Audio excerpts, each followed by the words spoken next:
విజయవాడ గుంటూరు మధ్య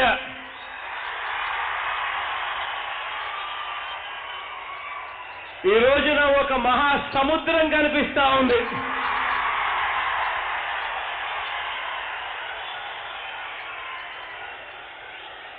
కనుచూపు మేరలో ఎక్కడా కూడా ఖాళీ స్థలం కూడా కనిపించడం లేదు.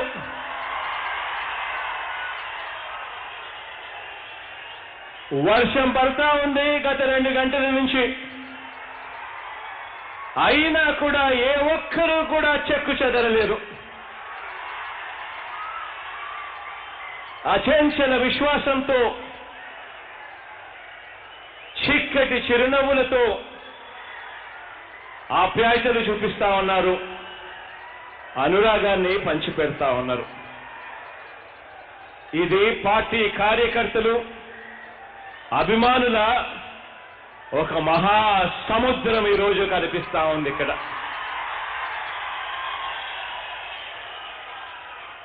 ఇది ఆత్మీయుల సునామీ.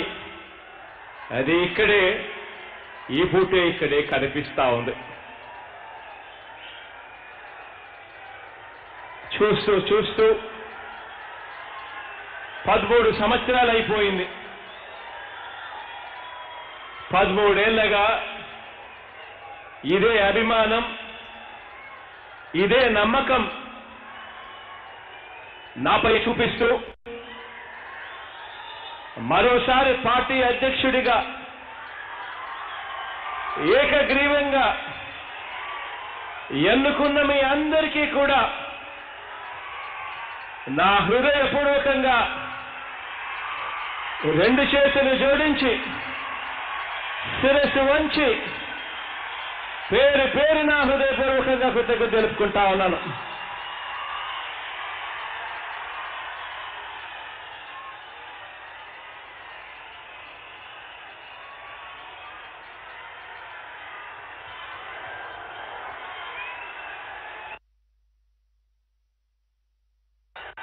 ఈ రోజు ఇక్కడున్న వారంతా కూడా దశాబ్దం పాటు కష్టాలను భరించి, అవమానాలను సహించి, త్యాగాలు చేసిన సైన్యం ఈరోజు ఇక్కడ ఉంది. మన పార్టీ భావాల్ని, విధానాల్ని, బాధ్యతల్ని ఎంతో అభిమానంతో మీ భుజాల మీద మోస్తున్న కార్యకర్తలు, నాయకులు, అభిమానులు, ఈ మహా సైన్యానికి నిండు మనసుతో సెల్యూట్ చేస్తా ఉన్నాను ఈరోజు ఇక్కడ.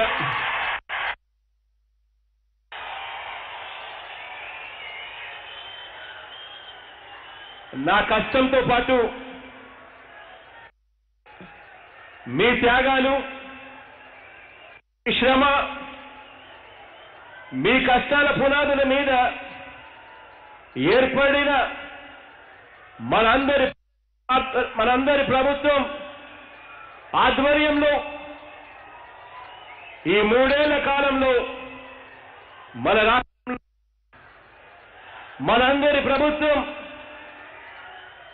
మనందరి ప్రభుత్వం ద్వారా దేవుడి దయ, ప్రజలందరి చల్లని దీవెనల వల్ల వచ్చిన సామాజిక, ఆర్థిక, రాజకీయ విప్లవాన్ని గురించి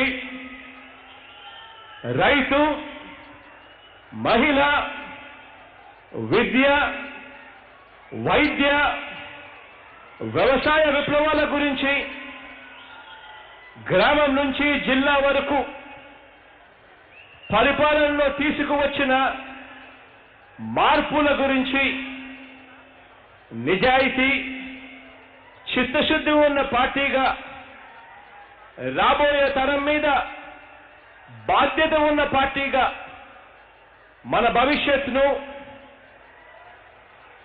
ఎంత గట్టి పునాదుల మీద నిర్మించుకున్నామో వివరిస్తూ నా భావాలను ఈరోజు మీతో పంచుకోవాలని అనుకుంటా ఉన్నాను. ఈ 13 ఏళ్ల మన ప్రయాణాన్ని క్లుప్తంగా ఒక్కసారి గుర్తుకు తెచ్చుకుంటే 2009 సెప్టెంబర్ 2వ తారీఖున నాన్నగారు, ఆ దివంగత నేత మన ప్రియతమ నాయకుడు రాజశేఖర్ రెడ్డి గారు నాన్నగారు అనూహ్యంగా మరణించడం, ఆయన మరణంతో ఇక తమకు దిక్కెవరన్న భావన, ఇక బతకలేమన్న భావనతో ఉమ్మడి ఆంధ్ర రాష్ట్రంలో దాదాపుగా 700 మంది పైగా మరణించడం కూడా జరిగింది.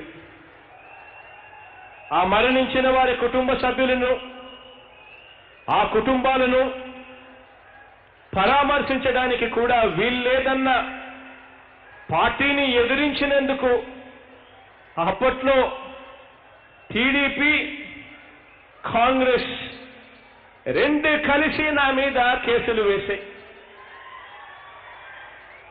దేశంలో శక్తివంతమైన వ్యవస్థలన్నీ కూడా నా మీదకి ఉసగొలిపారు. అన్యాయమైన ఆరోపణలు చేశారు.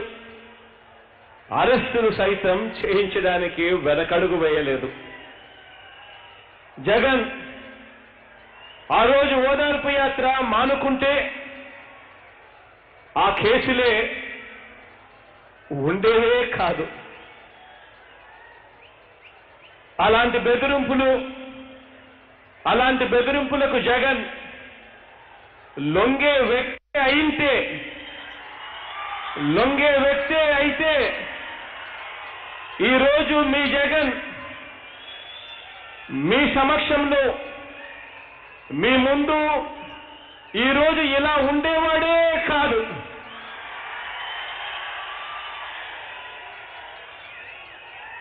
కానీ ఆ రోజున నన్ను టార్గెట్ చేసిన మనుషులు ఒకటనుకుంటే దేవుడు స్క్రిప్టు మరోలా రాశాడు. దేవుడు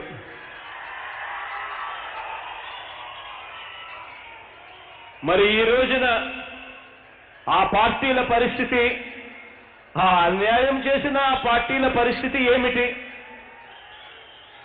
మన పార్టీ పరిస్థితి ఏమిటి ఒక్కసారి గమనిస్తే, ఆ రోజు చట్టసభలో మన సంఖ్యాబలం కేవలం 2. ఒకటి నేను ఒక ఎంపీగా, అమ్మ ఒక ఎమ్మెల్యేగా. అది కూడా ఆ పార్టీకి రాజీనామా చేసి మా ప్రయాణం ప్రారంభించాం.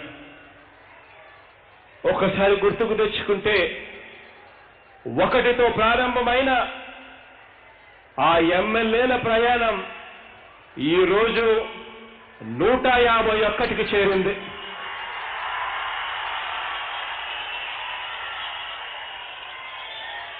ఒకటితో ప్రారంభమైన ఆ ఎంపీల ప్రయాణం ఈరోజు 22కు చేరింది లోక్సభలోనే. ఇంకా రాజ్యసభ గురించి నేను మాట్లాడలేదు. ఆ తర్వాత ఎన్నికల్లో మనకు అన్యాయంగా అరెస్ట్ అయిన తర్వాత అరెస్ట్ చేయించిన ఆ పార్టీకి ఈ రాష్ట్రంలో నామరూపాలు కూడా లేకుండా చేశాడు దేవుడు. మీరు ప్రజలందరి చల్లని దీవెనలు, దేవుడి దయతో, మీ అందరి అండదండలతో మాత్రమే అది సాధ్యమైంది. ఆ తర్వాత ఎన్నికల్లో 45% ఓట్లు వచ్చి కేవలం 1% ఓటు తేడాతో, అంటే 2014లో 45% ఓట్లు వచ్చి కేవలం 1% ఓటు తేడాతో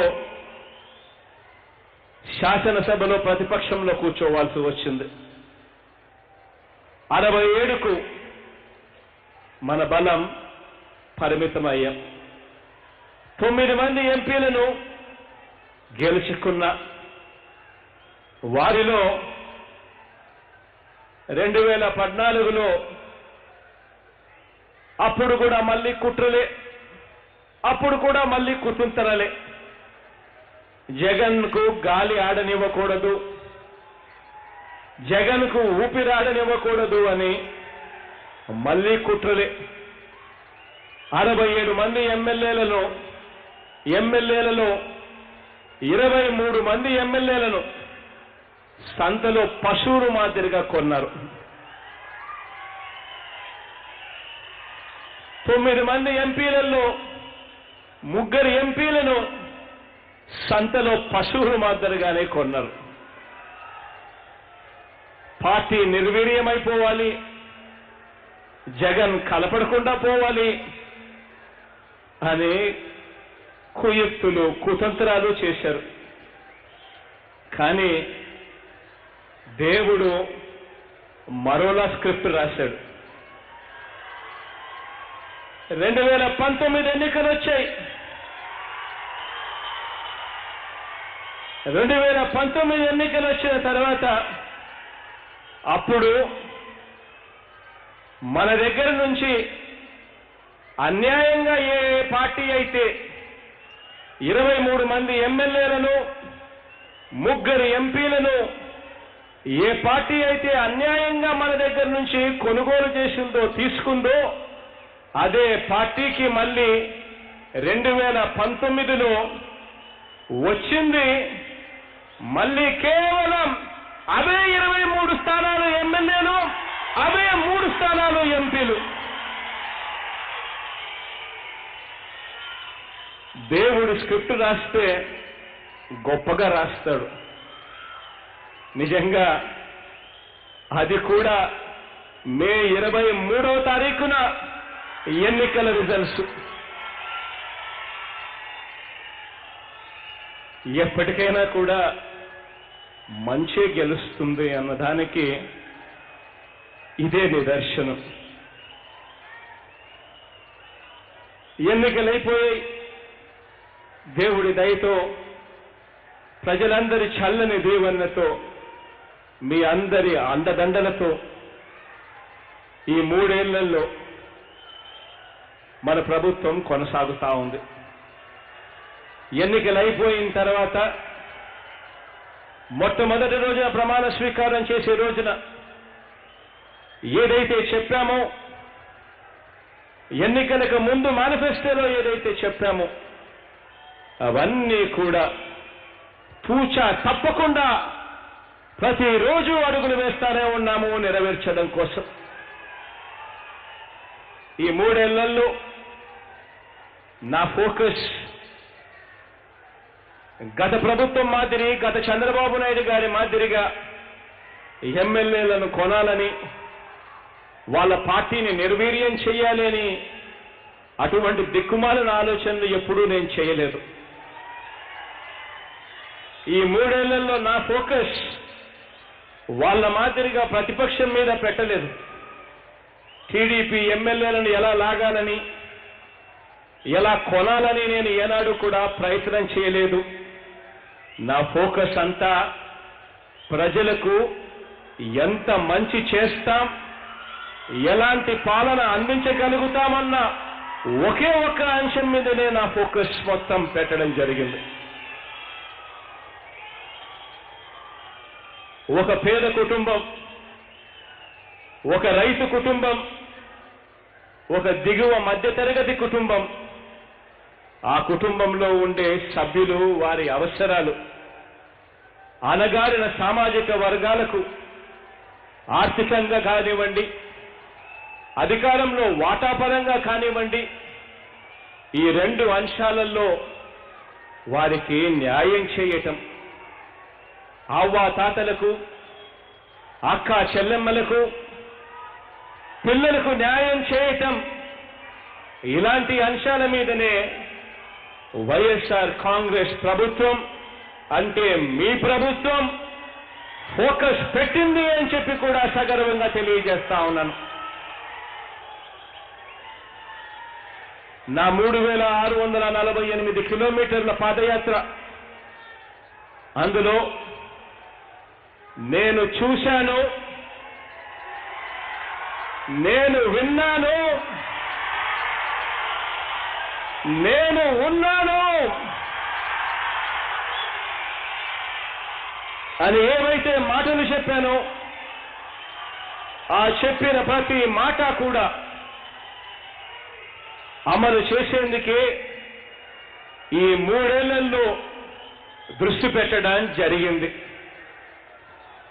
ఎన్నికల్లో గెలవటం మాత్రమే కాదు, ఇచ్చిన మాట నిలబెట్టుకుని ప్రజల్లో వారి గుండెల్లో చెరగని స్థానం సంపాదించుకోవాలి అని చెప్పి ఆరాటపడ్డాం.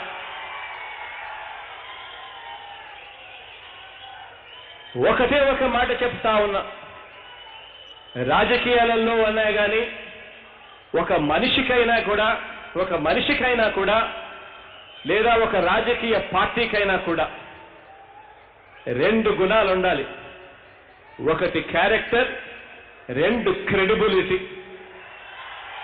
ఈ 2 మనిషినైనా నడిపిస్తుంది, నాయకుడినైనా నడిపిస్తాయి, పార్టీనైనా నడిపిస్తేటివి 2 గుణాలే అని చెప్పి ఈ సందర్భంగా సగర్వంగా తెలియజేస్తా ఉన్నాను.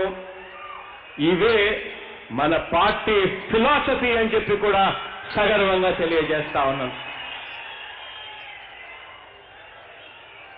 అధికారంలోకి వచ్చిన 3 నెలల్లోనే వాలంటీర్ల వ్యవస్థకు శ్రీకారం చుడితే 5 నెలల్లోనే గ్రామ వార్డు సచివాలయాలను ప్రారంభించాం. 7 ఏడాదిలోనే రైతు భరోసా కేంద్రాలను ప్రారంభించాం. అంతకుముందు ప్రభుత్వం గ్రామాన్ని దోచుకునేందుకు జన్మభూమి కమిటీలను పెడితే మనందరి ప్రభుత్వం గ్రామ స్వరాజ్యాన్ని నిజం చేస్తూ దేశ పరిపాలనా చరిత్రలోనే ఒక గొప్ప మార్పుకు శ్రీకారం చుట్టడం జరిగింది. ఈరోజు వాలంటీర్ల వ్యవస్థ, సెక్రటేరియట్ వ్యవస్థ, ఈ 2 కూడా స్థానిక పరిపాలనలో ఒక గొప్ప విప్లవాత్మక మార్పు తీసుకొచ్చే దాంట్లో ఉపయోగపడతా ఉన్నాయి. పాలనను మరింత పారదర్శకంగా, మరింత మెరుగ్గా అందించేందుకు, పాలనను సూపర్వైజ్ చేసేందుకు, పాలనను పర్యవేక్షించేందుకు జిల్లాల పునర్విభజన, మరిన్ని రెవెన్యూ డివిజన్లు, మరిన్ని పోలీస్ డివిజన్లు ఏర్పాటు కూడా చేయడం జరిగింది.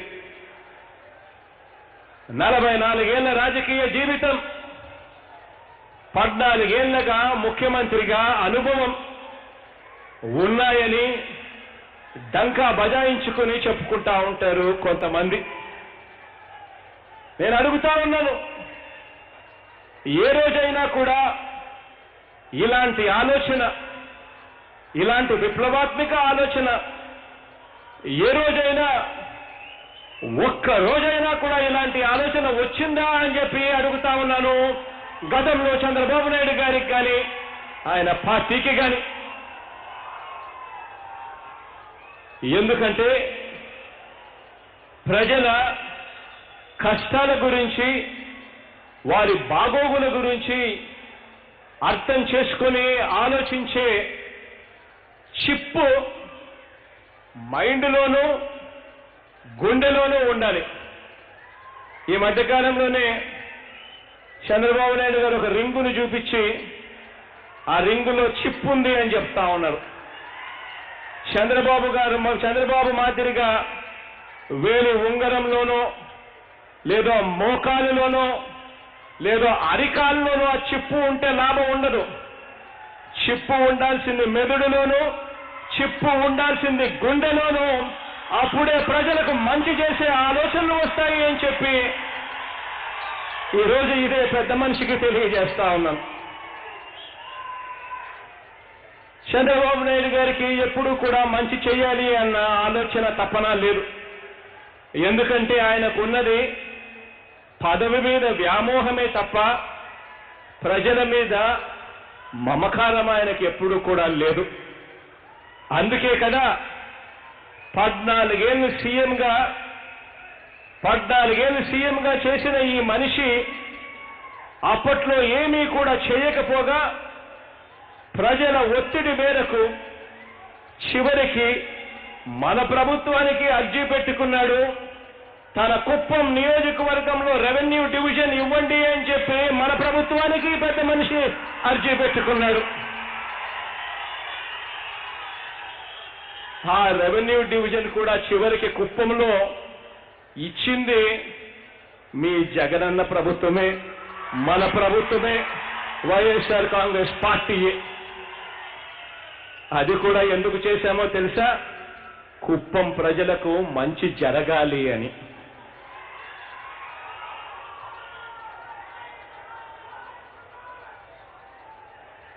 ఒక్కసారి ఆలోచన చేయమని అడుగుతా ఉన్నా. ఎందుకు ఈ పరిస్థితి వచ్చింది? ఆ పార్టీకి మన పార్టీకి తేడా ఏమిటి? వారికి రాజకీయం అంటే ప్రజలతో వ్యాపారం చేయడమే. రాజకీయం వారి దృష్టిలో రాజకీయం అనంటే ప్రజలకు మంచి చేయడం కాదు, ప్రజల దగ్గర నుంచి ఎలా దోచుకోవాలి, ఆ దోచుకున్న సొమ్మును ఎలా పంచుకోవాలి. ఇది వాళ్ళకు తెలిసిన రాజకీయ డెఫినిషన్. మనకు రాజకీయం అనంటే మనకు తెలిసిన డెఫినిషన్ ప్రజల మీద మమకారం. ఇది మనకు తెలిసిన రాజకీయ డెఫినిషన్.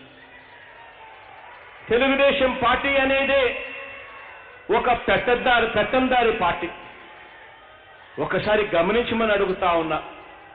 అక్కడ పాలకుల తీరు, అక్కడ వాళ్ళతో పాటు కలిసి ఉన్న మనుషుల తీరు ఒక్కసారి ఆలోచన చేయమని అడుగుతా ఉన్నా. తెలుగుదేశం పార్టీ అనేది ఒక పెత్తందారి పార్టీ. అది పెత్తందారుల చేత, పెత్తందారుల వల్ల, పెత్తందారుల కోసం నడుస్తా ఉన్న పార్టీ ఈరోజు తెలుగుదేశం పార్టీ చంద్రబాబు నాయుడు గారి హయాంలో. దాని భావజాలంలోనే ఏ కోశాన కూడా మానవత్వం, హృదయం, పేదల పట్ల మమకారం అన్నవై ఎక్కడా కూడా కనిపించవు. చంద్రబాబు గారి పార్టీ చరిత్ర అడుగడుగునా కూడా ఒకటే నిరూపిస్తుంది. అదేమిటి అనంటే వెన్నుపోట్లు. అది తమ పార్టీ స్థాపకుడు ఎన్టీ రామారావునైనా సరే, లేక ఎన్నికలప్పుడు ఓట్ల కోసం ప్రజలను ఉపయోగించే ప్రజలనైనా సరే, ఆయన పార్టీ సిద్ధాంతం వెన్నుపోట్లే. చరిత్ర ఇదే చెబుతుంది. పేదల గుండెల చప్పుడుగా మన పార్టీ పరిపాలన ఈరోజు సాగిస్తా ఉంది. తేడా గమనించండి, వాళ్లకు మనకు. కాబట్టి ఇప్పుడు మన రాష్ట్రంలో ఈరోజు ఒక యుద్ధం జరుగుతా ఉంది. ఇది రెండు సిద్ధాంతాల మధ్య ఈరోజు యుద్ధం జరుగుతా ఉంది. రెండు భావాల మధ్య ఈరోజు యుద్ధం జరుగుతా ఉంది.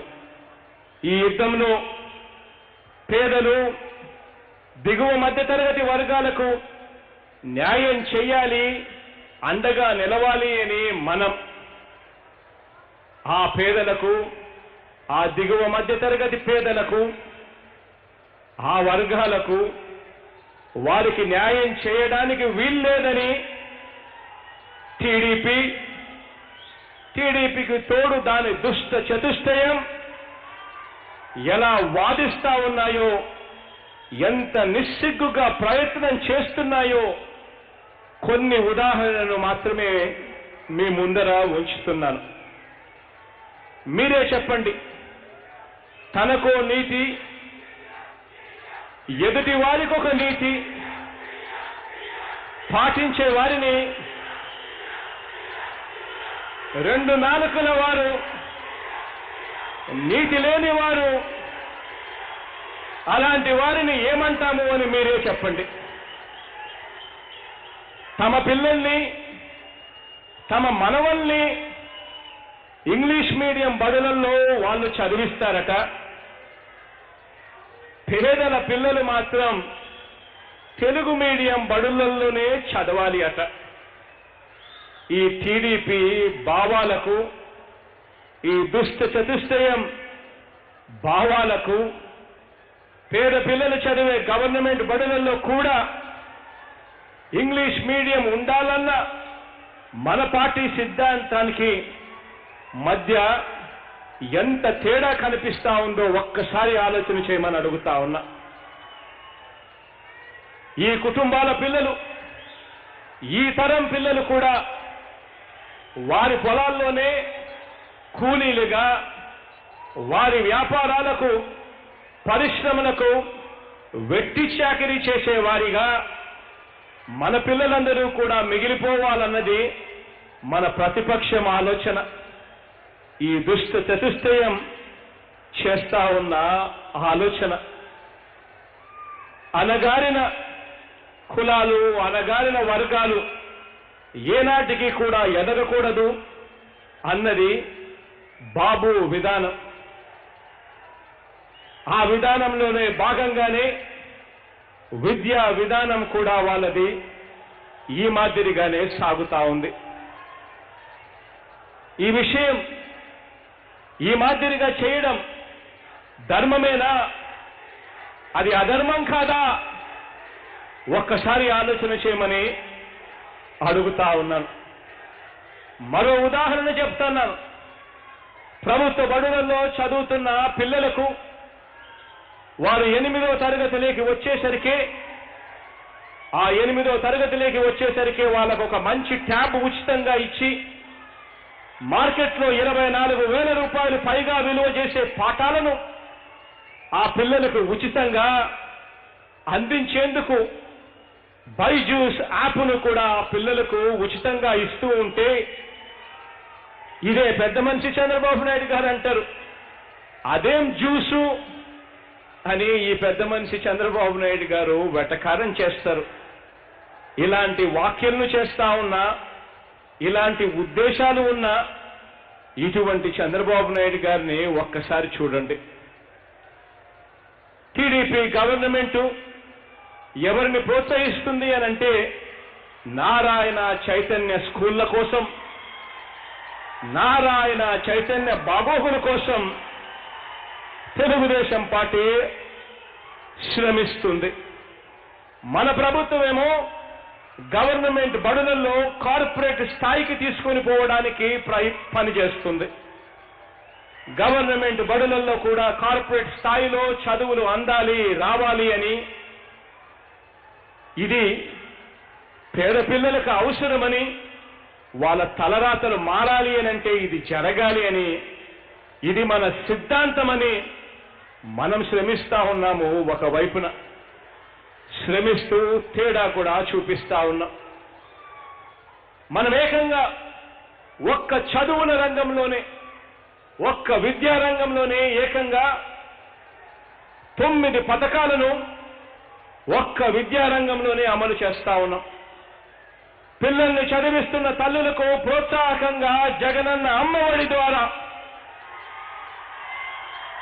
ఇప్పటి వరకు మనం అందించింది ఏకంగా 19,617 కోట్ల రూపాయలు కేవలం ఒక్క పథకం ద్వారా అందించాం. గుర్తుందా? మీ అందరికీ గుర్తుందా?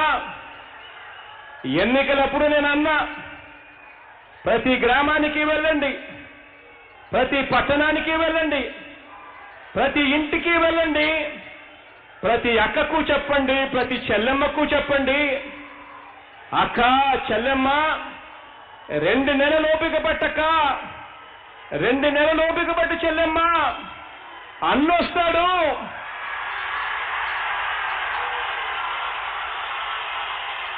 మన పిల్లల్ని కేవలం బడికి పంపిస్తే చాలు, అమ్మఒడి అనే పథకాన్ని ఇస్తాడు. సంవత్సరానికి 15,000 రూపాయలు మన చేతుల్లో పెడతాడక్క అని చెప్పి. గుర్తుందా? ఎన్నికలప్పుడు మీ అన్న మీతో అన్న మాట మీకు గుర్తుందా? ఈరోజు ఎన్నికలు అయిపోయాయి, 3వ సంవత్సరం దాటింది. అక్షరాల అక్క చెల్లెమ్మలకు కేవలం ఈ ఒక్క అమ్మఒడి పథకం ద్వారానే 19,617 కోట్ల రూపాయల అక్క చెల్లెమ్మల చేతుల్లో పెట్టడం జరిగింది. ఎక్కడ లంచాలు లేవు, ఎక్కడ వివక్ష లేదు. కేవలం బటన్ నొక్కుతున్నాం, 44 లక్షల మంది అక్క చెల్లెమ్మల ఖాతాల్లోకి నేరుగా డబ్బులు పోతా ఉన్నాయి. 80 లక్షల పిల్లలకు మంచి జరుగుతా ఉంది. నాడు నేడు ఇటువంటి ఒక్క 9 పథకాలు కేవలం విద్యారంగంలో పెట్టడం వల్లనే అక్షరాల అడుగులు ముందుకు వేస్తా ఉన్నాం.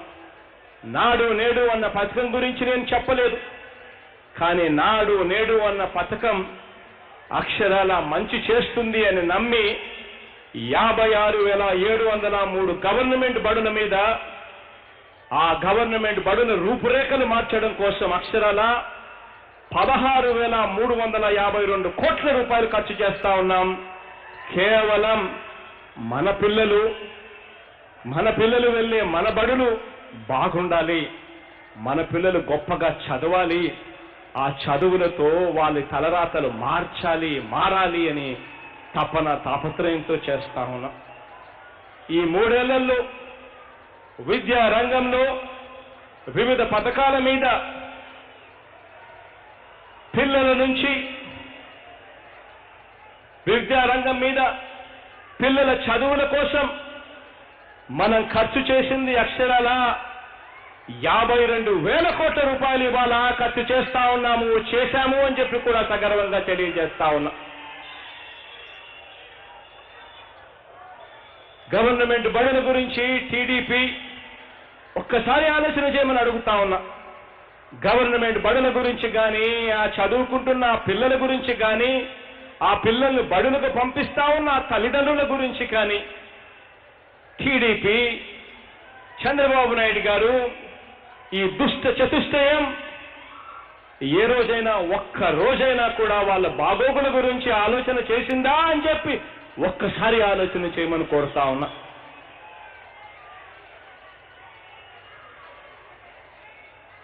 ఈ మాదిరిగా చేయడం చేస్తా ఉన్న మనం ధర్మం వైపులో ఉన్నాం, అధర్మం వైపున వాళ్ళున్నారు. మరో విషయం చూడండి, తాను సీఎంగా ఉండగా 2014 నుంచి 19 మధ్య, అంటే గత ప్రభుత్వంలో చంద్రబాబు నాయుడు గారి హయాంలో ఆ 5 ఏళ్ల పాలనలో ఆరోగ్యశ్రీని నీర్జుగార్చడమే కాకుండా ప్రభుత్వ హాస్పిటల్స్ అన్ని కూడా పట్టించుకున్న పాపాన పోలేదు. ఆ హాస్పిటల్స్ లోకి వెళ్ళాలి అనంటే ఆరోగ్యశ్రీ పేషెంట్లు భయపడే పరిస్థితి. నెట్వర్క్ హాస్పిటల్స్ కు నెలల తరబడి బిల్లులు పెండింగ్. గవర్నమెంట్ హాస్పిటళ్లలో డాక్టర్లు ఉండరు, వసతులు ఉండవు. ఆపరేషన్ చేయాలి అనంటే సెల్ ఫోన్ లైట్లతో ఆపరేషన్ చేస్తా ఉన్న రోజులు. ఎలుకలు కొరికి హాస్పిటల్లో పిల్లలను ఎలుకలు సైతం కొరుకుతా ఉన్న సన్నివేశాలు ఆ రోజులు గుర్తుకు తెచ్చుకోండి. 108, 104 ఇటువంటి వాహనాల సంగతి అయితే సరి పట్టించుకున్న పాపాన ఎవరు పోల. తేడా గమనించమని అడుగుతా ఉన్నా. మరో వంక ఈ 3 సంవత్సరాలలో మొత్తంగా గవర్నమెంట్ హాస్పిటల్స్ అన్ని కూడా నాడు నేడుతో పూర్తిగా కూడా రూపురేఖలు మారుస్తా ఉన్నాం. ఏకంగా 16 ప్రభుత్వ మెడికల్ కాలేజీలను ఈరోజు కట్టడం జరుగుతా ఉంది. ఆరోగ్యశ్రీ పరిధిని ఏకంగా 1000 రోగాల నుంచి 2466 రోగాలకు ప్రొసీజర్లకు పెంచడం జరిగింది. హాస్పిటల్స్ అన్నీ కూడా గ్రామాలలో విలేజ్ క్లినిక్స్ నుంచి పిహెచ్సి లో పనిచేస్తా ఉన్న డాక్టర్ల దగ్గర నుంచి మండలానికి 2 పిహెచ్సిలు తీసుకురావడం, గ్రామాలలో ప్రతి గ్రామంలోనూ విలేజ్ క్లినిక్లు తీసుకొని రావడం, ఫ్యామిలీ డాక్టర్ కాన్సెప్ట్ దిశగా అడుగులు వేస్తూ ఆరోగ్యశ్రీని ప్రజల జీవితాలను గొప్పగా మార్పు చేసే దిశగా ఈరోజు అడుగులు పడతా ఉన్నాయి. చంద్రబాబు నాయుడు గారి 5 ఏళ్ల పాలనలో వైద్య ఆరోగ్య రంగం మీద చేసిన ఖర్చు కేవలం 7,464 కోట్లయితే మనందరి ప్రభుత్వం ఈ 3 సంవత్సరాల కాలంలోనే అక్షరాల 30,000 కోట్ల రూపాయలు ఖర్చు చేశాము అని చెప్పి కూడా సగర్వంగా తెలియజేస్తా ఉన్నాం.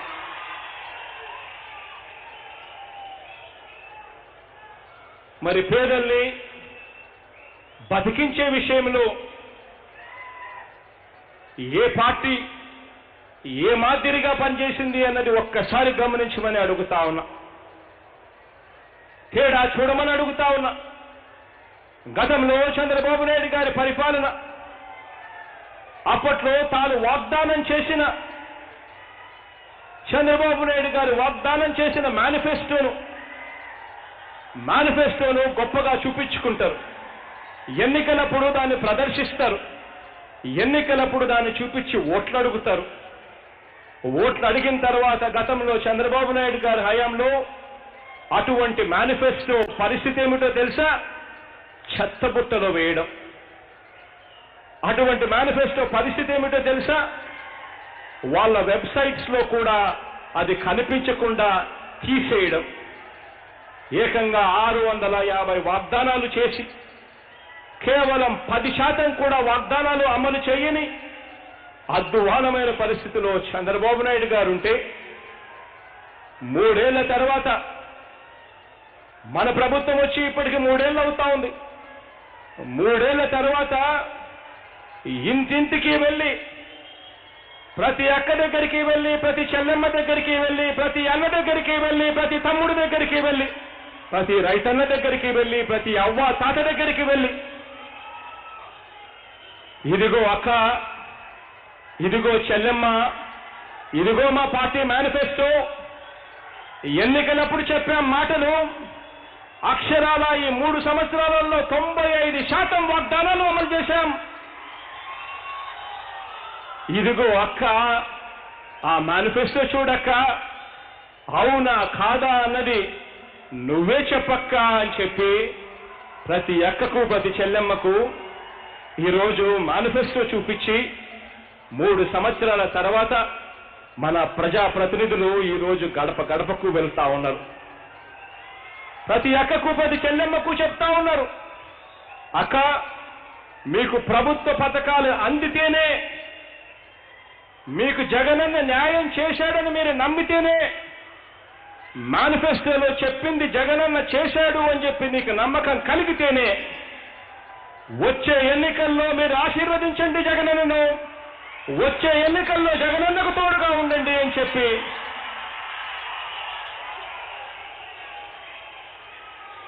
ఈరోజు నిబద్ధతతో మంచి చేసి అడుగుతున్న మనకు వాళ్లకు మధ్య తేడా గమనించమని చెప్పి కోరుతా ఉన్నాను. గుర్తుండే ఉంటుంది, గతంలో చంద్రబాబు నాయుడు గారి హయాం 2014 నుంచి 19 మధ్య ఆ చంద్రబాబు నాయుడు గారి హయాంలో 87,612 కోట్ల రూపాయల రైతుల రుణాలు మాఫీ చేస్తాను అని చెప్పి చివరకు కేవలం 15,000 కోట్ల రూపాయలు కూడా ఇవ్వకుండా ఆ పెద్ద మనిషి చంద్రబాబు నాయుడు గారు దిగిపోవడం జరిగింది. రుణాల మాఫీ కథ దేవుడెరుగు. చివరికి సున్నా వడ్డీని ఎగరగొట్టేశాడు. సున్నా వడ్డీ పథకాన్ని పూర్తిగా తీసేశాడు. ఇన్పుట్ సబ్సిడీలను బకాయిలుగా పెట్టాడు. కరెంటు బకాయిలను సబ్సిడీలుగా పెట్టాడు. విత్తన బకాయిల్ని బకాయిలుగా పెట్టాడు. ధాన్యాన్ని కూడా, కొనుగోలు చేసిన ధాన్యాన్ని కూడా బకాయిలుగా పెట్టాడు. చివరకు బీమా, ఇలా అన్నీ కూడా బకాయిలుగా ఎగ్గొట్టిన ఆ చంద్రబాబు గారి ప్రభుత్వం ఒక్కసారి గమనించండి తేడా. అప్పట్లో ఎన్నికలప్పుడు మీకు గుర్తు ఉందా? గుర్తు ఉండే ఉంది.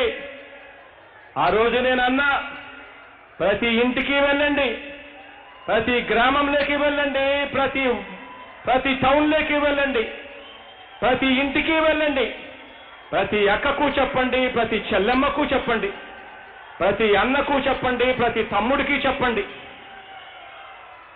అన్నా 2 నెలలు ఓపిక పట్టన్నా, జగనన్న వస్తున్నాడు, జగనన్న వస్తాడు, వచ్చి రైతు భరోసా కింద సంవత్సరానికి 13,500 రూపాయలు మీ చేతుల్లో పెడతాడన్నా అని చెప్పి ప్రతి రైతన్నకు వెళ్ళి చెప్పండి అని చెప్పి చెప్పడం జరిగింది. గుర్తుందా? ఈరోజు అక్షరాల మన ప్రభుత్వం వచ్చి 3 సంవత్సరాలు అవుతా ఉంది. ఈ 3 సంవత్సరాలలో కేవలం ఒక్క రైతు భరోసా అన్న ఒకే ఒక్క పథకం మీద అక్షరాల 23,875 కోట్ల రూపాయలు కేవలం వైఎస్ఆర్ రైతు భరోసా పిఎం కిసాన్ పథకం మీద పెట్టారు. దాదాపుగా 50 లక్షల పైచిలుకు రైతన్న కుటుంబాలకు మేలు జరిగిస్తూ అడుగులు పడ్డాయి. ఈ 3 ఏళ్లలోనే ఉచిత విద్యుత్ మీద ఏకంగా 27,000 కోట్ల రూపాయలు ఖర్చు చేశాం. రైతన్నలకు పగటిపూట 9 గంటలు ఉచిత విద్యుత్ ఇవ్వడం కోసం పంటల బీమాగా ఇచ్చింది మరో 6,684 కోట్ల రూపాయలు. ధాన్యం కొనుగోలు మీద 45,000 కోట్ల రూపాయలు ఖర్చు. ఇతర పంటల కొనుగోలు మీద మరో 7,000 కోట్ల రూపాయలు ఖర్చు. గత ప్రభుత్వ కరెంటు బకాయిలు కూడా 9,000 కోట్ల రూపాయలు కూడా మన ప్రభుత్వమే చెల్లించడానికి మన భుజాన వేసుకున్నాం. గత ప్రభుత్వ విత్తన బకాయిలు 385 కోట్ల రూపాయలు. గత ప్రభుత్వం ధాన్యం సేకరించిన బకాయిలు 960 కోట్ల రూపాయలు. ఇవన్నీ కూడా మన ప్రభుత్వమే, మన వైఎస్ఆర్ కాంగ్రెస్ ప్రభుత్వమే, మీ జగనన్న ప్రభుత్వమే, మీ ప్రభుత్వమే చిరునవ్వుతో కట్టింది అని చెప్పి కూడా సగర్వంగా తెలియజేస్తా ఉన్నాను. ఈ సందర్భంగా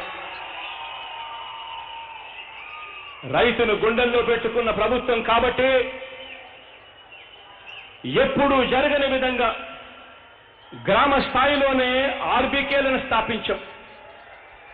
రైతన్నను చెయ్యి పట్టుకుని పంట వేసే విత్తనం దగ్గర నుంచి పంట కొనుగోలు వరకు ప్రతి అడుగులోనూ రైతన్నకు సూచనలు, సలహాలు ఇస్తూ తోడుగా నిలబడే కార్యక్రమం చేస్తా ఉన్నాం.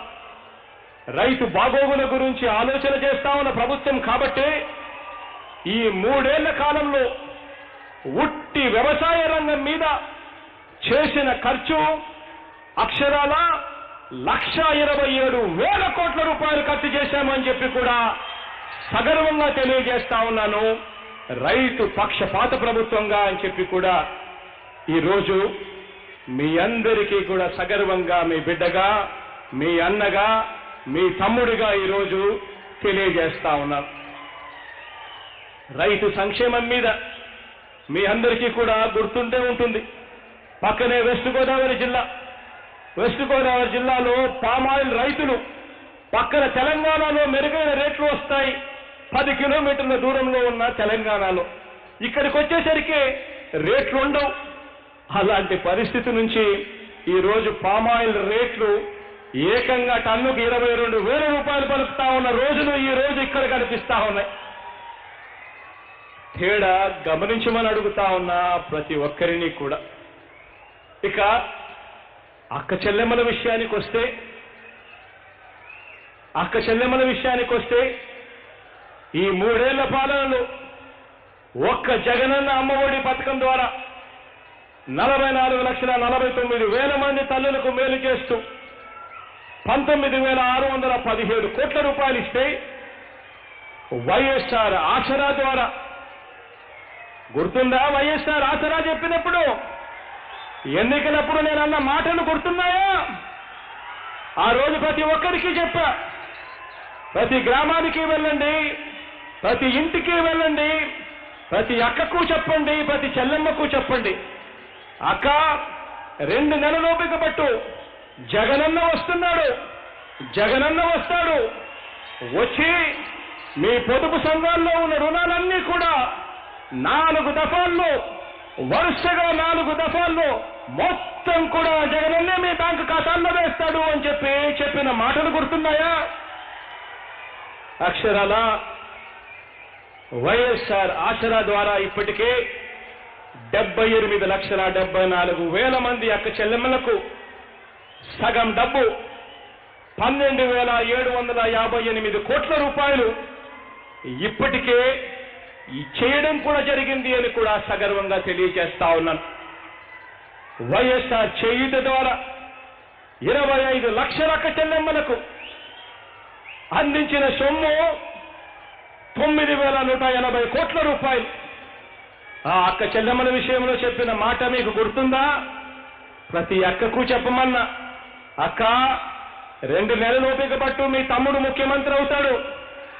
మీ తమ్ముడు ముఖ్యమంత్రి అయిన తర్వాత 45 సంవత్సరాల నుంచి 60 సంవత్సరాల మధ్య వయసులో ఉన్న ప్రతి అక్కకు సంవత్సరానికి 18,750 రూపాయలు చొప్పున 4 దఫాల్లో 75,000 రూపాయలు ఇస్తాడు మీ తమ్ముడు అని చెప్పి ప్రతి అక్కకు చెప్పిన మాటలు గుర్తున్నాయా? ఈరోజు చెప్పిన మాట ప్రకారం ఆ అక్క చెల్లెమ్మలకు ఇప్పటికే 9,180 కోట్ల రూపాయలు, అంటే ప్రతి అక్కకు కూడా 18,750 ఇంటూ 2 అంటే దాదాపుగా 37,500 రూపాయలు ఇప్పటికీ అక్కల చెల్లెమ్మల చేతుల్లో పెట్టడం జరిగింది. తేడా గమనించమని అడుగుతా ఉన్నా.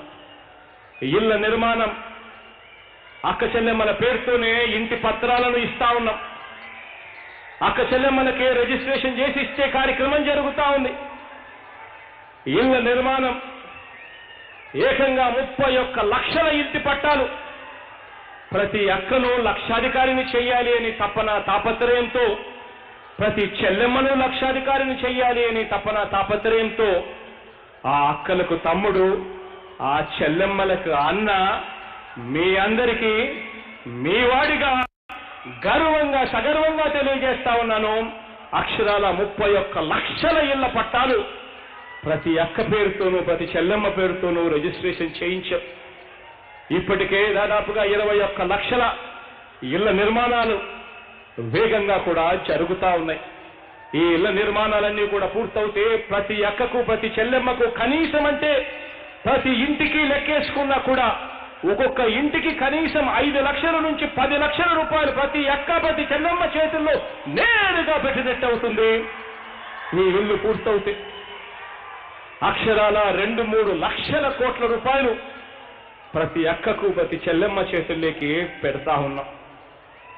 అక్క చెల్లెమ్మలకు తోడుగా ఉండేందుకు దిశ చట్టాన్ని తీసుకొచ్చాం. ఏ అక్క ఏ చెల్లెమ్మైనా కూడా ఆపదలో ఉంటే చాలు, ఈరోజు 1,20,00,000 మంది అక్క చెల్లెమ్మలు వాళ్ళ ఫోన్లలో ఈ యాప్ను డౌన్లోడ్ చేసుకున్నారు. ఏ అక్క ఏ చెల్లెమ్మ కూడా బయటికి పోయినప్పుడు ఆపదలో ఉన్నప్పుడు 5 సార్లు వాళ్ళ ఫోన్లో ఇలా షేక్ చేసినా సరే, లేదా SOS బటన్ నొక్కినా సరే 10 నిమిషాల్లోనే పోలీసులు వస్తా ఉన్నారు. ఆ అక్క చెల్లెమ్మలకు ఈ లోపనే ఫోన్ చేసి, అక్క బాగుండావా, ఏమైంది అని పోలీసులు అడుగుతా ఉన్నారు. దిశ యాప్ తీసుకురావడం, దిశ పోలీస్ స్టేషన్లు ఏర్పాటు చేయడం, పబ్లిక్ ప్రాసిక్యూటర్లు అదే పనిగా దిశ కోసం సపరేట్గా పెట్టడం, ప్రతి 2,000 జనాభాకు గ్రామ సచివాలయం, ఆ సచివాలయంలో ఒక మహిళా పోలీస్ అక్కడే ఉండేట్టుగా నియామకం చేయడం, ఇవన్నీ కూడా చంద్రబాబు గారి పాలనలో గత పాలనలో కనీసం ఎక్కడైనా చూశామా అని చెప్పి ఒక్కసారి ఆలోచన చేయమని అడుగుతా ఉన్నాను, గమనించమని అడుగుతా ఉన్నాను. ఏ రోజు కూడా తోడుగా అక్క చెల్లెమ్మలకు నిలబడాలని చిత్తశుద్ధి ఏ రోజు చంద్రబాబు నాయుడు గారి హయాంలో చూడలేదు. పైపెచ్చు పొదుపు సంఘాల్లో ఉన్న అక్క చెల్లెమ్మలు 14,205 కోట్ల రూపాయలు పొదుపు సంఘాల రుణాలన్నీ కూడా మొదటి సంతకంతో మాఫీ చేస్తాను అని చెప్పి ఎగ్గొట్టిన పాపానికి మాఫీ కథ దేవుడెరుగు, చివరికి 0 వడ్డీ పథకాన్ని కూడా రద్దు చేసిన పాపానికి ఆ అక్క చెల్లెమ్మలు ఏ గ్రేడు బి గ్రేడ్లో ఉన్న సంఘాలన్నీ సి గ్రేడు డి గ్రేడ్లకు పోయాయి. ఆ తర్వాత చాలా సంఘాలు ఎన్పిఏలకు కూడా దిగజారిపోయిన పరిస్థితి కూడా మన కళ్ళ ఎదుటనే మనం చూశాం. మరి మహిళా సాధికారతకు, వారి ఆర్థిక, రాజకీయ, సామాజిక సాధికారతకు, విద్యా సాధికారతకు, రక్షణకు నిండు మనసుతో సహకరిస్తున్న పార్టీ ఏది అని చెప్పి ఒక్కసారి ఆలోచన చేయమని చెప్పి అడుగుతా ఉన్నాను. మనకు వాళ్లకు మధ్య తేడా ఏమిటి? వాళ్లకు తోడుగా నిలబడింది ఎవరు? వాళ్ళను నిండా ముంచేసింది ఎవరు అని చెప్పి తేడా గమనించమని చెప్పి అడుగుతా ఉన్నాను ప్రతి ఒక్కరిని. ఇక సామాజిక న్యాయం విషయం, ఈ టాపిక్ గురించి మాట్లాడాలి. చంద్రబాబు సిద్ధాంతం వేరు. సామాజిక న్యాయము అంటే చంద్రబాబు నాయుడు గారి దృష్టిలో ఏమిటో తెలుసా? ఎన్నికలప్పుడు వీళ్ళను వాడుకోవడం, ఆ తర్వాత వదిలేయడం. ఇది చంద్రబాబు నాయుడు గారి సిద్ధాంతం. మన సిద్ధాంతానికి చంద్రబాబు నాయుడు గారి సిద్ధాంతానికి తేడా చూడండి. మన హయాంలో, మన ప్రభుత్వం రాగానే మన తొలి క్యాబినెట్లో కానీ, రెండో మంత్రివర్గంలో కానీ 5 చొప్పున ఉప ముఖ్యమంత్రులుంటే అందులో 4 ఎస్సీలు, ఎస్టీలు, బీసీలు, మైనారిటీలే అని చెప్పి సగర్వంగా తెలియజేస్తా ఉన్నా. శాసనసభ స్పీకర్గా ఈరోజు బీసీనే ఉన్నారు. తమ్మినేని సీతారామన్న కాసేపటి కిందట మాట్లాడారు. ఈరోజు రాష్ట్ర శాసనసభ స్పీకర్గా ఒక బీసీ కనిపిస్తా ఉన్నాడు. శాసన మండలి చైర్మన్గా ఈరోజు మోసేనన్న ఎస్సీ కనిపిస్తాడు అక్కడ. శాసన మండలి డిప్యూటీ చైర్మన్గా ఈరోజు నా సోదరి మైనారిటీ మహిళ కనిపిస్తుంది అక్కడ. మండలిలో మన పార్టీకి చెందిన 32 మందిని మనం మండలిలో నియమించాల్సి వస్తే 18 మంది ఎమ్మెల్సీలు ఎస్సీలు, ఎస్టీలు, బీసీలు, మైనారిటీలు అని చెప్పడానికి గర్వపడతా ఉన్నా. మనం అధికారంలోకి వచ్చిన తర్వాత ఇచ్చిన రాజ్యసభ సభ్యులు 8 మంది అయితే 8 మందిలో 4 బీసీలే అని చెప్పి కూడా సగర్వంగా ఈరోజు తెలియజేస్తా ఉన్నాను.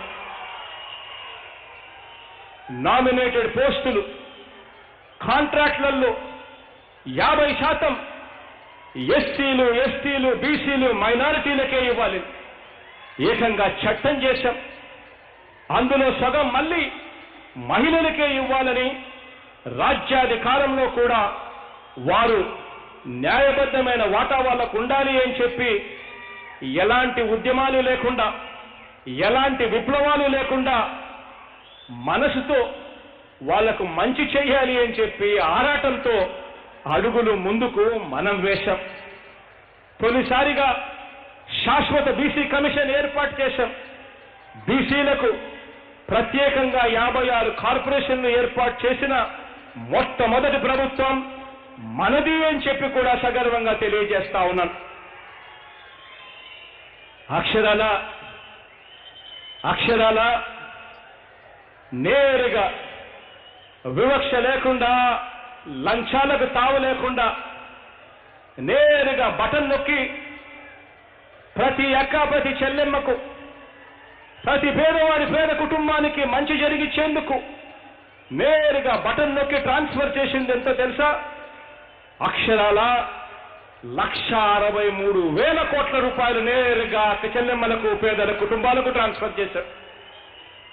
ఇందులో దాదాపు 80% నా ఎస్సీలు, నా ఎస్టీలు, నా బీసీలు, నా మైనారిటీ అక్క చెల్లెమ్మలు అని చెప్పి సగర్వంగా ఈరోజు తెలియజేస్తా ఉన్నాను. తేడా గమనించమని అడుగుతా ఉన్నాను. అప్పుడు కూడా ఇదే బడ్జెట్, అప్పుడు కూడా ఒక ముఖ్యమంత్రి, అప్పుడు ఇదే బడ్జెట్, అప్పుడు ముఖ్యమంత్రి చంద్రబాబు, ఇప్పుడు ఇదే బడ్జెట్, ముఖ్యమంత్రి మీ అన్న జగన్. మరి అప్పుడు వాళ్ళు ఎందుకు చేయలేకపోయారు?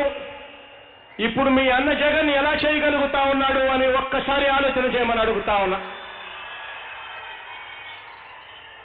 నిజంగా అప్పుల విషయానికి వస్తే అప్పట్లో చంద్రబాబు నాయుడు గారే మీ అన్న జగన్ కన్నా ఎక్కువగానే అప్పులు చేశాడు.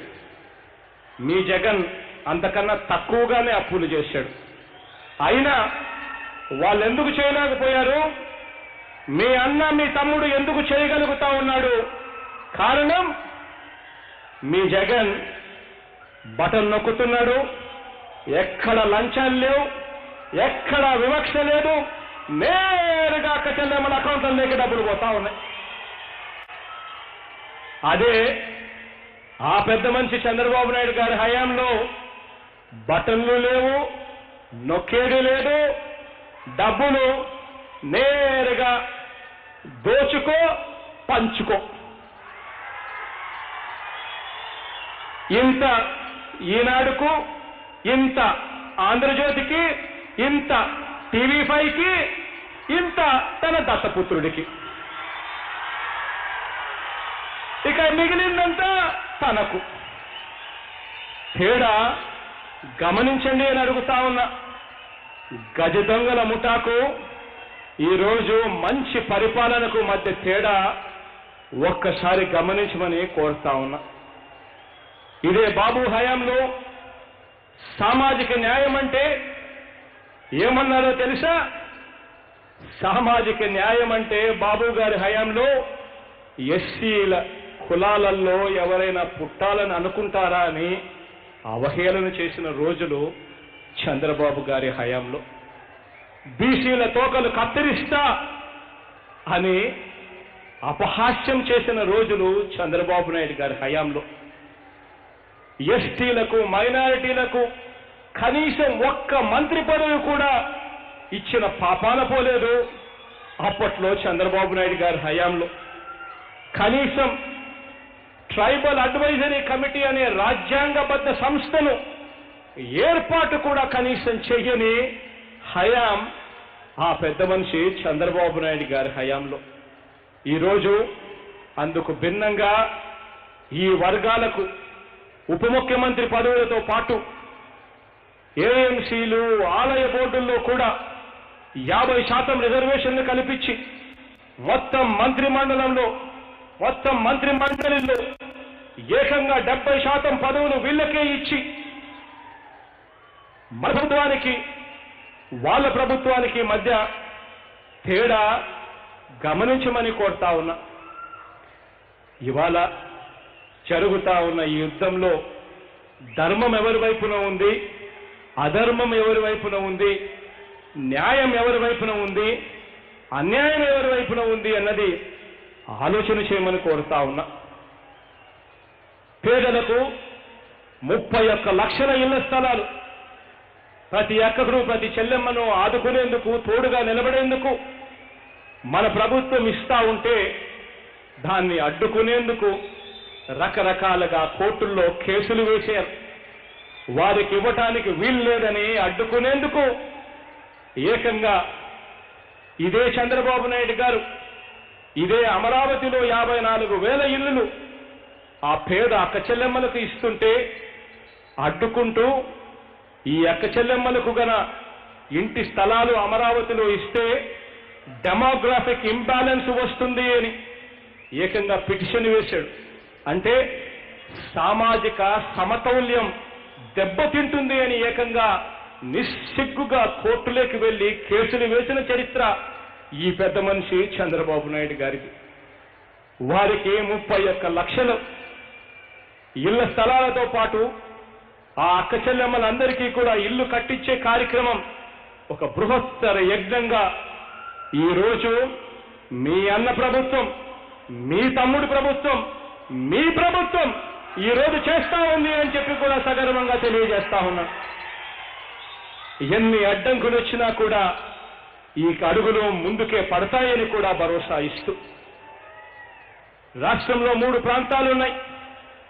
3 ప్రాంతాల ప్రజలకు కూడా ఆత్మగౌరవం ఉంది. మరోసారి మన రాష్ట్రంలో ఎలాంటి ఉద్యమాలు కూడా రాకుండా, అన్యాయం జరిగిందన్న వాదనలకు అవకాశం ఎప్పుడూ కూడా ఇవ్వకుండా 3 ప్రాంతాలకు కూడా మంచి చేస్తూ, న్యాయం చేస్తూ 3 రాజధానులు ఇస్తాము అనంటే, అందులో అమరావతిలో కూడా శాసన రాజధానిగా కొనసాగిస్తాము అనంటే, ఇదే టీడీపీ కేవలం బాబు అండ్ కో దుష్ట చతుష్టయం.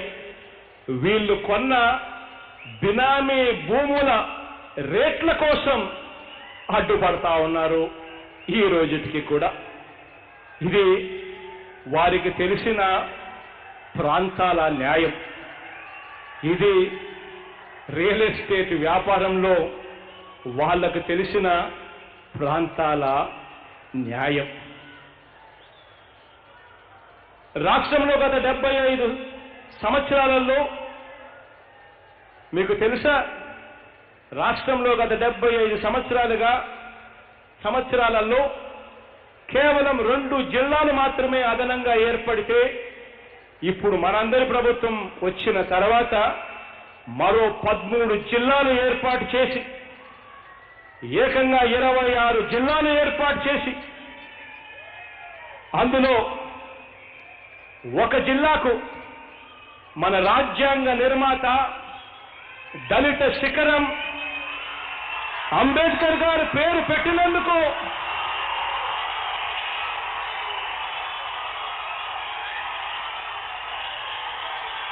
ఏకంగా ఒక ఎస్సీ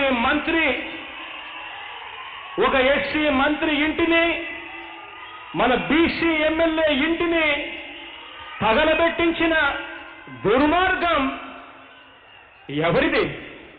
ఈ పెద్ద మనిషి చంద్రబాబు నాయుడు గారిది. ఆయన దత్తపుత్రుడు మరొకడిది. కేవలం చేసిందల్లా ఆ జిల్లాకు ముందర అంబేద్కర్ గారి పేరు పెట్టడం. అదే తప్పైపోయినట్టుగా ఏకంగా ఒక ఎస్సీ మంత్రి ఇంటిని తగలబెట్టడం, ఒక బీసీ ఎమ్మెల్యే ఇంటిని తగలబెట్టడం కూడా చేస్తా ఉంటే, నిజంగా ఇది న్యాయమేనా, వీళ్ళు మనుషులేనా అని చెప్పి ఒక్కసారి ఆలోచన చేయమని చెప్పి అడుగుతా ఉన్నా. ఇంతగా మనం ప్రజల గురించి పట్టించుకున్నాం కాబట్టి, ఇంతగా రైతుకు న్యాయం చేశాం కాబట్టి, ఇంతగా సామాజిక న్యాయాన్ని అనుసరించాం కాబట్టి, ఇంతగా ఆర్థిక న్యాయాన్ని కులమతాలకు, ప్రాంతాలకు, వర్గాలకు అతీతంగా పాటించాం కాబట్టి, ఇంతగా మహిళా సాధికారతకు బాటలు వేశాం కాబట్టి, ఇంతగా విద్య, వైద్య, వ్యవసాయ రంగంలో విప్లవాత్మక మార్పులు త్రికరణ శుద్ధితో తీసుకొచ్చాం కాబట్టి, ఇంతగా అర్హులైన ప్రతి అక్కచెల్లెమ్మకు సాచ్యురేషన్ పద్ధతిలో అందరికీ కూడా ఇళ్ల పట్టాలు ఇచ్చాము కాబట్టి, ఆ ఇళ్ల పట్టాలు ఇచ్చిన వాటిలో ఇళ్ల నిర్మాణానికి కూడా శ్రీకారం చుట్టాము కాబట్టి, మొత్తంగా నవరత్నాలు అమలు కానివ్వండి, ప్రభుత్వ పథకాలు అమలు కానివ్వండి, నిండు మనసుతో మీ అన్న, మీ ప్రభుత్వం చేసింది కాబట్టి 2019లో మనకు ఓటు వేయని వారికి కూడా ఇలా పార్టీ కూడా చూడకుండా పథకాలన్నీ కూడా అర్హత ఆధారంగా అమలు చేశాము కాబట్టే ఈ 3 ఏళ్లలో జరిగిన ప్రతి ఒక్క ఎన్నికల్లో మొత్తంగా సర్పంచ్ ఎన్నికలతో మొదలు పెడితే మండల పరిషత్, జిల్లా పరిషత్ ఎన్నికలు, మున్సిపాలిటీ ఎన్నికలు, బై ఎలక్షన్స్ ఎన్నికలు, ఇలా ఎన్నికలు ఏది తీసుకున్నా కూడా మొత్తంగా ఎన్నికలన్నింటిలో కూడా ఫ్యాను గిర్రున తిరిగితే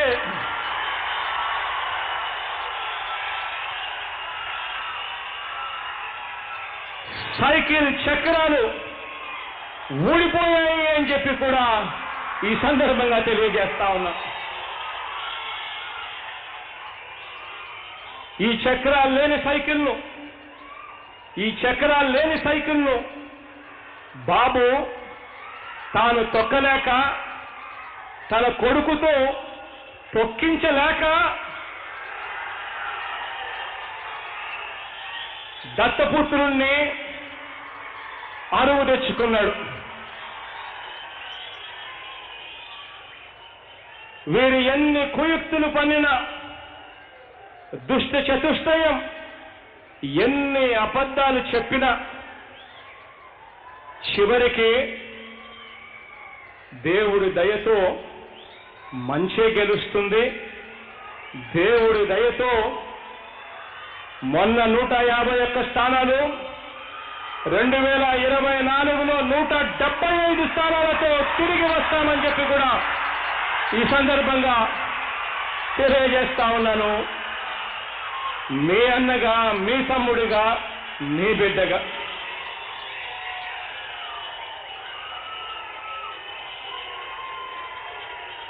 ఒక్కటి గుర్తుంచుకుందాం.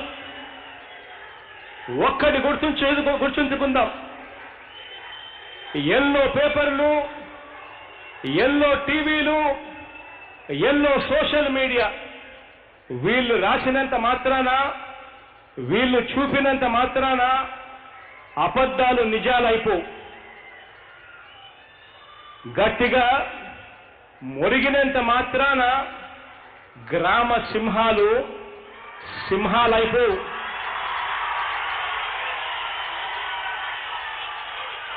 ఈ గ్రామ సింహాలన్నీ తమ బాబు మంచి చేశాడు అని చెప్పటం లేదు.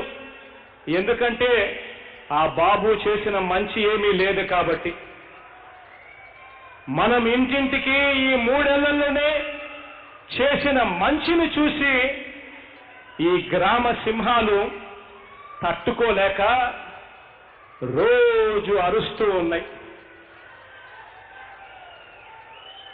ఈ ఈనాడు, ఈ ఆంధ్రజ్యోతి, ఈ TV5 ఇవన్నీ ఏమి చెప్తున్నాయంటే, మనం బటన్ నొక్కి నేరుగా ప్రజలకు మంచి చేస్తుంటే వాళ్ళ బాబుకు డిపాజిట్లు కూడా దక్కవు అన్న భయంతో, దురుద్దేశంతో రాష్ట్రం శ్రీలంక అయిపోతుంది అని చెప్పి అరుస్తా ఉన్నాయి. నేను అడుగుతా ఉన్నా, బాబు గారి హయాంలో రాష్ట్రం ఏదైనా అమెరికా అయిందా అని అడుగుతా ఉన్నా.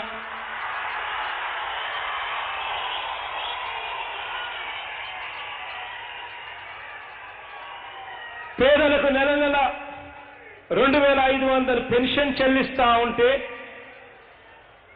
అక్క చెల్లెమ్మలకు జగనన్న అమ్మఒడి అనే పథకం ద్వారా మంచి చేస్తా ఉంటే, ఆ అక్క చెల్లెమ్మలకు, ఆ పిల్లలకు, పొదుపు సంఘాల అక్క చెల్లెమ్మలకు వైఎస్ఆర్ ఆసరా పథకం ద్వారా మంచి జరుగుతా ఉంటే, 45 సంవత్సరాల నుంచి 60 సంవత్సరాల మధ్యలో వయసులో ఉన్న ఆ అక్కలకు గతంలో ఎప్పుడూ కూడా ఎవ్వరూ కూడా పట్టించుకున్న పాపాన పోలేదు.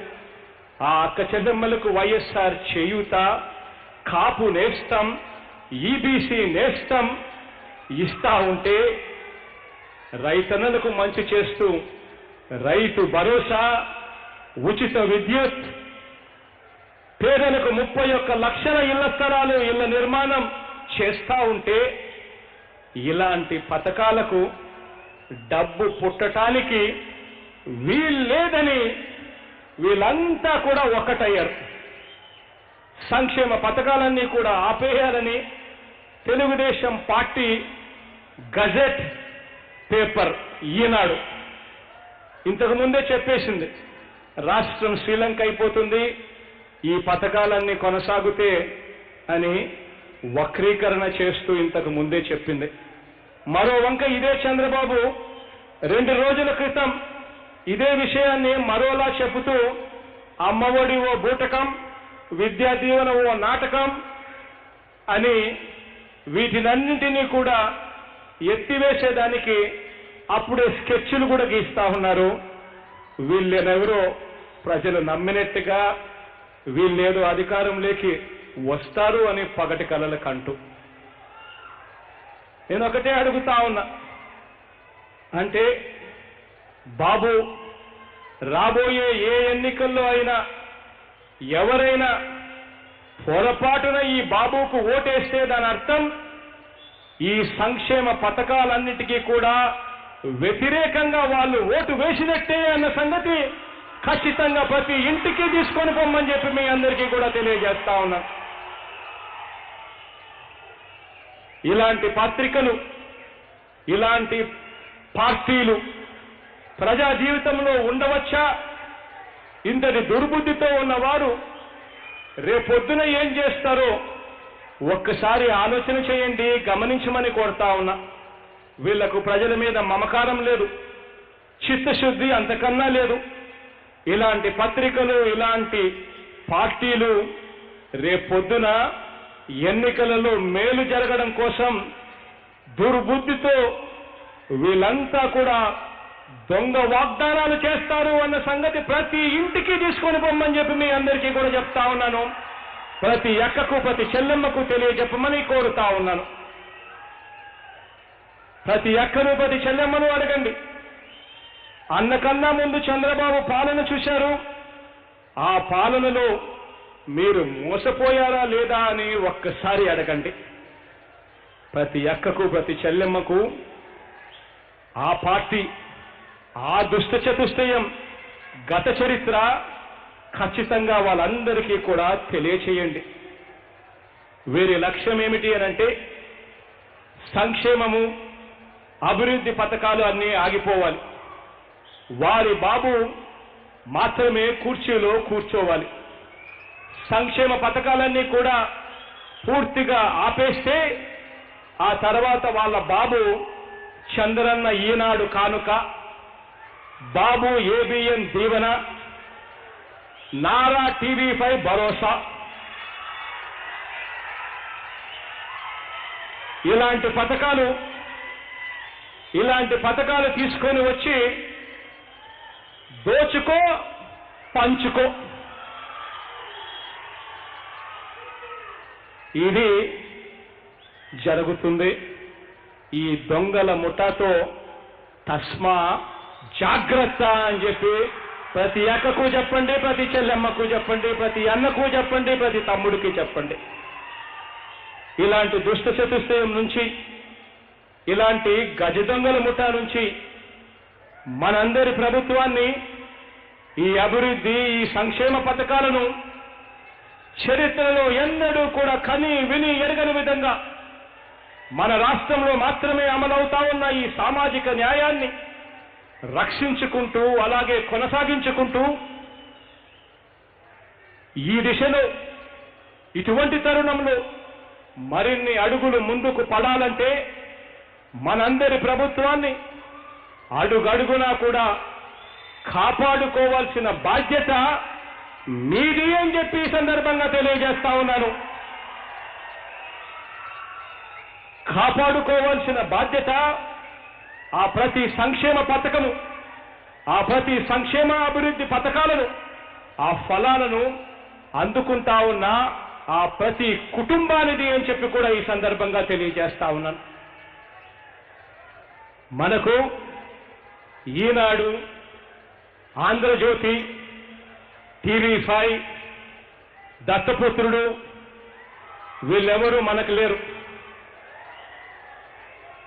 మనకు అసత్యాలు ప్రచారం చేయడం అంతకన్నా రాదు. మనకు వెన్నుపోట్ల ద్వారా అధికారం తీసుకోవడం అంతకన్నా రాదు. ఆ చరిత్ర మనకు లేదు. మనకున్నది నిజాయితీ, మాటకు ప్రాణమిచ్చే గుణం, నిబద్ధతతో పనిచేసే ఆలోచనలు,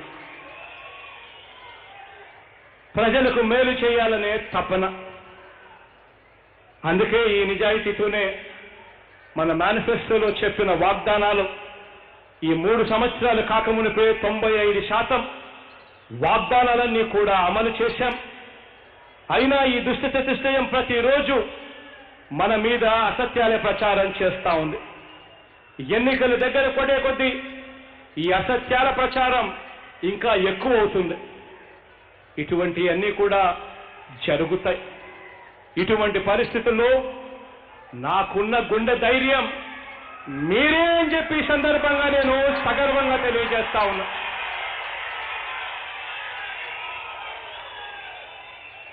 ఈ కౌరవ సైన్యాన్ని ఓడించడంలో అర్జునుడి పాత్ర మీదే అని చెప్పి ఈ సందర్భంగా సగర్వంగా తెలియజేస్తా ఉన్నాను.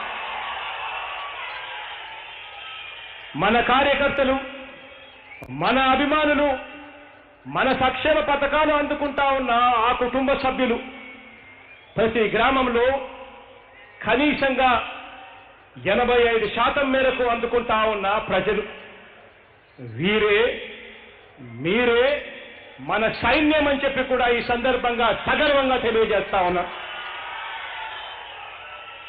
ఇంటింటికి, మనిషికి సంక్షేమ అభివృద్ధి ఫలాలను ఎలా అందించామో గడప గడపకు వెళ్లి ఎమ్మెల్యేలు, నియోజకవర్గ కోఆర్డినేటర్లు వివరిస్తా ఉన్నారు. ప్రతి ఇంటికి అందిన ప్రయోజనాలన్నింటినీ కూడా లెటర్ల రూపకంలో ఆ ప్రతి ఇంటికి జరిగిన ప్రయోజనాలను ప్రతి అక్కకు చూపిస్తూ ఆ లెటర్ల రూపకంలో ఆ వార్డుల్లో వీళ్ళు పర్యటిస్తా ఉన్నారు. ఈ కార్యక్రమంలో ప్రతి అభిమాని ఏకం కాండి, ప్రతి కార్యకర్త ఏకం కాండి, ప్రతి వాలంటీరు ఏకం కాండి. మొత్తం ప్రభుత్వం అంతా కూడా ప్రతి ఇంటికి వెళ్లి ఏకమై చేసిన మంచిని ఆ ప్రతి అక్కకు, ప్రతి చెల్లెమ్మకు వివరించండి. 95% వాగ్దానాలు నెరవేర్చి 85% ఇళ్లకు ఈ సంక్షేమ అభివృద్ధి పథకాలు అందించిన ప్రభుత్వానికి ప్రజలు సంతోషంగా దీవిస్తున్నారు. ప్రజలు సంతోషంగా దీవిస్తారని, మీ అందరి అండదండలు ఉన్నంత వరకు, మీ తోడు ఉన్నంత వరకు, ఆ దేవుడు దయ ఉన్నంత వరకు, ప్రజల ఆశీస్సులు ఉన్నంత వరకు 175కు 175 సీట్లు లక్ష్యంగా అడుగులు ముందుకు వేస్తాము అని చెప్పండి.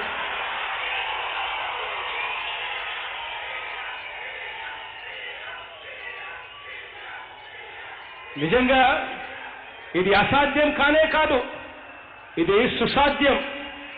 కారణం ఏమిటో తెలుసా? మనం చేసిన మంచిని చంద్రబాబు నాయుడు గారి ఎమ్మెల్యేగా ఉన్న కుప్పం ప్రజలు కూడా గుర్తించారు, ఆమోదించారు. కాబట్టి కుప్పం మున్సిపాలిటీ క్లీన్ స్వీప్ చేశాం. కుప్పంలో ఎంపీటీసీలు క్లీన్ స్వీప్ చేశాం. కుప్పంలో జెడ్పీటీసీలు కూడా క్లీన్ స్వీప్ చేశాం. మనకు కుప్పంలో ఉన్న ప్రజలు కూడా మనల్ని దీవించారు. కాబట్టి ఈరోజు జగన్, మీ జగన్, వైఎస్ఆర్ కాంగ్రెస్ పార్టీ, మీ పార్టీ 175కు 175 స్థానాలు గెలుచుకునే దిశగా అడుగులు వేస్తుంది అని చెప్పి కూడా సగర్వంగా చెప్పండి. ప్రతి అక్కకు చెప్పండి, మంచి చేసి మాత్రమే దీవెనలు అడుగుతున్నాము అని. మనందరి ప్రభుత్వం ద్వారా జరిగిన మంచిని వివరిస్తూ దీవించమని చెప్పి అడగండి. ఇంతకు ముందు చంద్రబాబు పాలనలో ఇలాంటి పథకాలు మీకు ఏనాడైనా ఇచ్చాడా? ఇలా మీ అకౌంట్లలో ఇంతగా ఏ కరప్షన్ లేకుండా, ఏ వివక్ష లేకుండా ఇంత డబ్బులు ఏనాడైనా పడ్డాయా, వేశాడా అని అడగండి. ఇంటింటికి వెళ్ళి వారికి జరిగిన మంచిని వారికి వివరించి మన ప్రభుత్వాన్ని, మన పార్టీని సమర్థించాల్సిందిగా అర్థించండి. మంచి చేస్తున్న జగనన్న ప్రభుత్వానికి అండగా నిలబడదాము అని చెప్పి ప్రతి ఒక్కరిని కూడా అడగండి. గడప గడపకు జరుగుతా ఉన్న ఇదే సమయంలో, గడప గడప జరుగుతా ఉన్న ఇదే సమయంలో వార్డు, గ్రామ, మండల, నియోజకవర్గ బూత్ కమిటీలు కూడా మీకు ఇచ్చిన గడువులోగా పూర్తి చేసే కార్యక్రమం పూర్తి చేయండి. ఈ కార్యక్రమంలో సహకరించండి.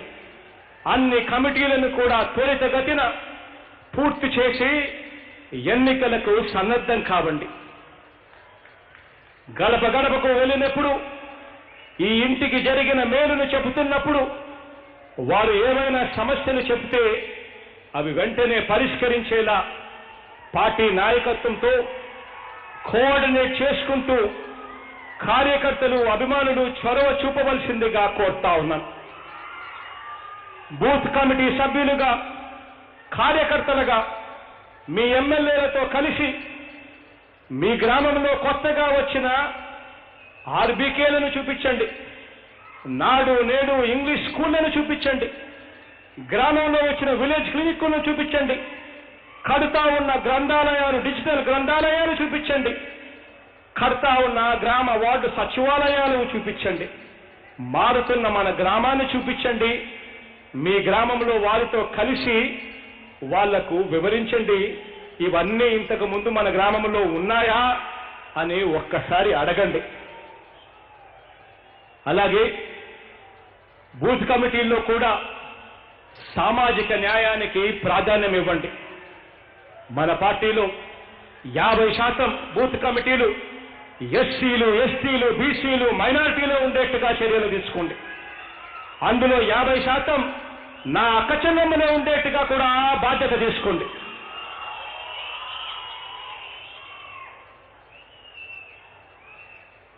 పేద సామాజిక వర్గాలన్నీ కూడా గట్టిగా మద్దతు పలికేలా ప్రతి ఇంటికి వెళ్ళి వారి ఆశీస్సులను కోరండి.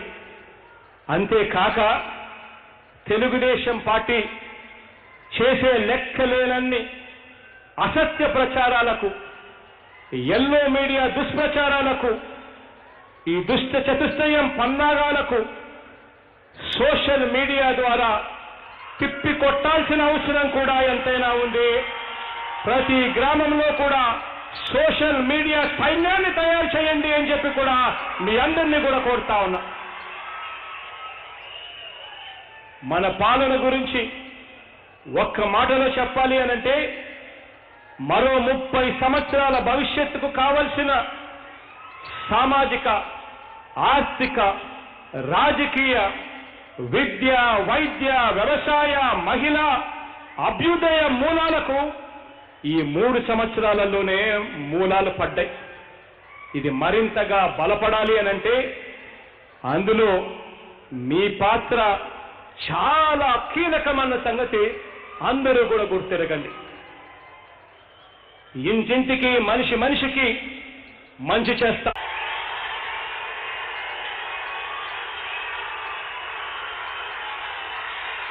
మీ తోడు, మీ అండ, ఈ రెండు నన్ను ఈరోజు ఇంతటి వాణ్ణి చేశాయి.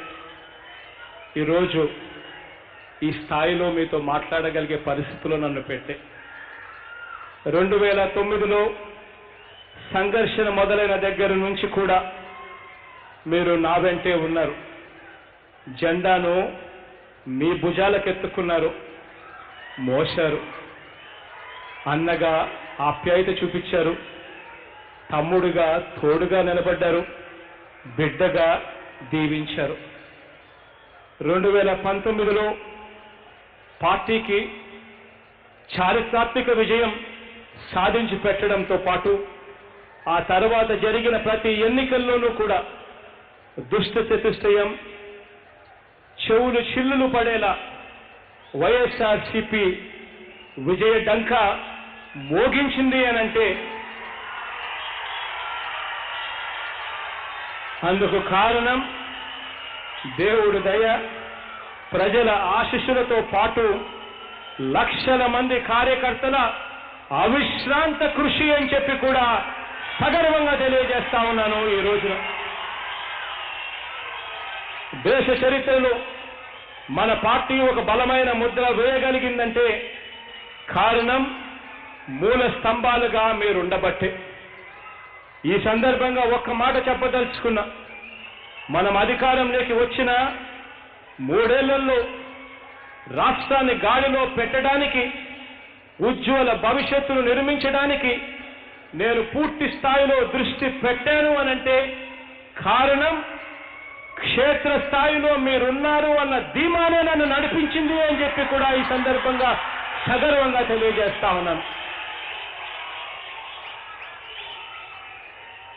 అలాంటి కార్యకర్తలకు ఈరోజు నేను ఒక్కటే చెప్తా ఉన్నా, ఈ పార్టీ మీది.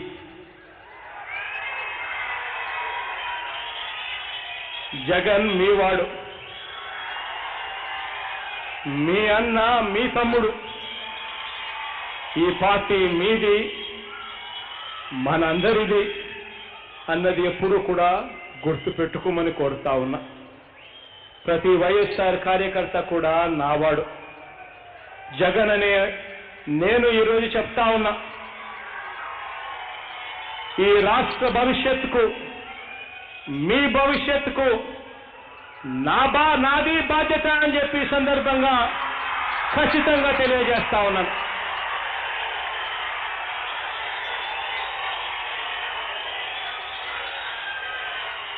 మీ కష్టాల్లో, మీ సుఖాల్లో పార్టీ ఎల్లప్పుడూ కూడా మీకు తోడుగా ఉంటుందని ఈ సందర్భంగా మీ అందరికీ కూడా తెలియజేస్తా ఉన్నాను.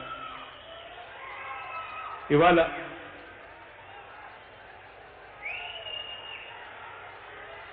మీ అందరితో కూడా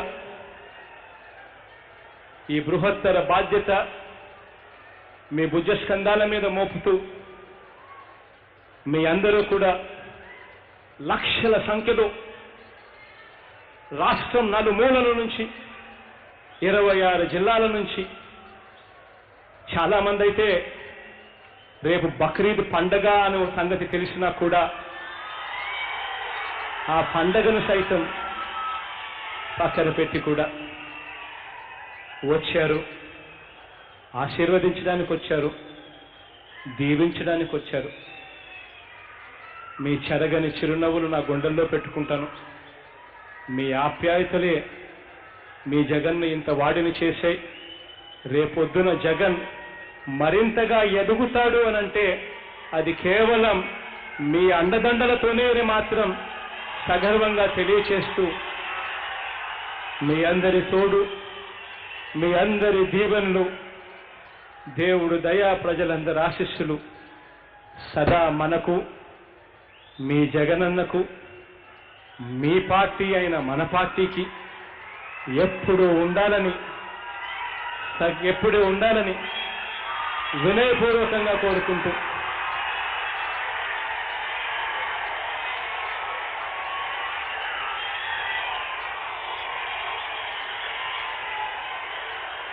ఎంతో దూరం నుంచి ఎంతో అభిమానంతో ప్లీనరీకి వచ్చిన వారందరికీ పేరు పేరున కృతజ్ఞతలు తెలియజేస్తా ఉన్నాను.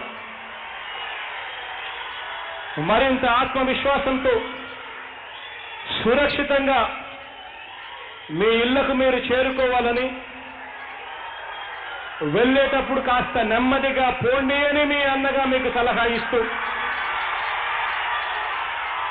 కాస్త ఆలస్యమైనా పర్వాలేదు నెమ్మదిగానే పోండి అని మీ అందరికీ కూడా సలహా ఇస్తూ, దేవుడి దయ, ప్రజలందరి చల్లని దీవెనలు మనందరి ప్రభుత్వం మీద, మన పార్టీ మీద కలకాలం ఉండాలని కోరుకుంటూ హృదయపూర్వకంగా కృతజ్ఞతలు తెలుపుకుంటూ సెలవు తీసుకుంటా ఉన్నాను.